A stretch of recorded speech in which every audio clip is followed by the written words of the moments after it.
Et on prend la direction du Berry à présent, où la journée est chargée pour la secrétaire nationale d'Europe Écologie Les Verts, Marine Tondelier.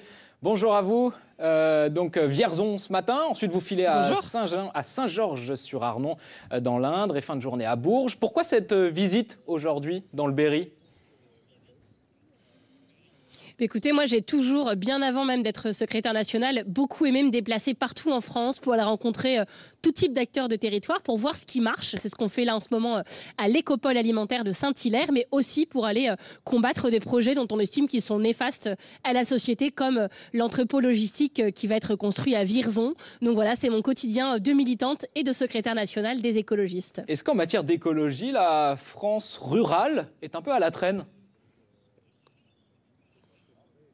Ah non, je dirais pas ça. Vous savez, les personnes qui vivent dans la ruralité sont forcément proches de la nature. Et vous savez, on est chez les écologistes très concernés par les problématiques rurales, par l'accaparement des terres, par le fait qu'elles soient de plus en plus artificialisées, bétonnées, par le fait qu'on veut garder la biodiversité dans nos territoires. Vous savez que 60% des oiseaux des champs ont disparu ces 40 dernières années parce que les haies disparaissent, parce que les terres agricoles disparaissent, parce qu'aussi on utilise de plus en plus de pesticides.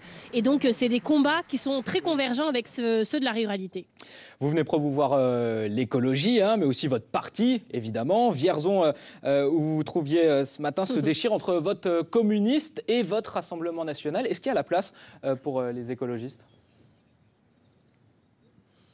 Oh, bon, vous savez, il y a partout de la place pour l'écologie. C'est notre travail de présenter l'alternative que nous représentons. Je pense qu'en 2024, alors que les enfants qui naissent là en ce moment, cette année, on ne sait pas leur garantir que la planète sera encore habitable dans 30 ans, chacun se rend bien compte qu'on a besoin d'écologie et se rend bien compte aussi de l'espoir de la société alternative que nous proposons, qui n'est absolument pas une punition, qui au contraire permettrait de vivre mieux. Vous voyez, on parle beaucoup d'agriculture en ce moment. Notre programme écolo permet plus de bien-être paysan, plus de bien-être animal évidemment, du bien-être alimentaire, du bien-être tout court pour tout le monde. C'est gagnant, gagnant, gagnant. Et c'est une écologie résolument positive, joyeuse et déterminée que nous portons. Mais justement, Marine Tondelier, je rebondis là-dessus. Aujourd'hui, tous vos sujets de prédilection, il y a l'alimentation ce matin, l'éolien cet après-midi à Saint-Georges-sur-Arnon. Et puis l'agriculture, vous en parliez avec de nouvelles annonces du gouvernement qui seront attendues pour demain. Est-ce que vous, personnellement, vous en attendez quelque chose de ces nouvelles annonces ? Alors du gouvernement, non, mais que j'attende des choses pour les agriculteurs, évidemment. Vous savez, c'est une profession qui est très aimée des Français et à juste titre.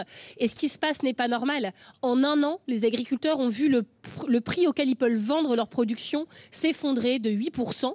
Mais nous, vous, moi, vos téléspectateurs, quand nous achetons des produits alimentaires, nous les achetons bien plus cher qu'avant, environ plus 6, plus 7%. Et donc, nous sommes tous les dindons d'une même farce. Et c'est au milieu l'industrie agroalimentaire, la grande distribution, l'industrie chimique aussi, qui se gave, qui a vu exploser ses marges. Et donc, je pense qu'on doit être très solidaires ensemble pour faire émerger un nouveau modèle de production, nouveau modèle d'alimentation qui ferait du bien à tout le monde. Merci beaucoup, Marine Tondelier, d'avoir répondu à nos questions ce midi. Je rappelle que vous êtes secrétaire nationale d'Europe Écologie Les Verts. Merci également à Stéphane Daune derrière la caméra.